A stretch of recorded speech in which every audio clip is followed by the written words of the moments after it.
Vrasja e gjyqtarit Kalaja shtyu dhomën kombëtare të avokatisë të shpallte një bojkot në datat 9 dhe 10, vendim ky që është përkrahur dhe nga dhoma vendore e avokatisë Durrës. Kreu i saj Lorval Petani pranon se dhe avokatët ndihen të kërcënuar, nisur dhe nga precedentët e mëparshëm në gjykatën e Durrësit. Ka pas raste që kanë ndodhur dhe në gjykatën e Durrësit, dhe në ambientet e gjykatës dhe jashtë ambientet e gjykatës, janë goditur dhe janë punuar avokatët.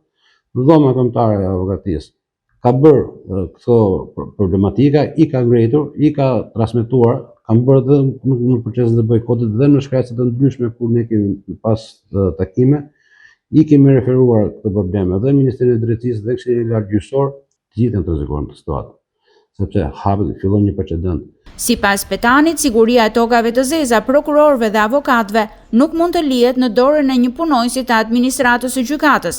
Nuk duhet i bi bara, po themi në këtë situatë që jemi sot, një punonjës të administratës së gjykatës, i cili rrin aty vedera dhe bën pritet dhe përcjellet e njerëzve.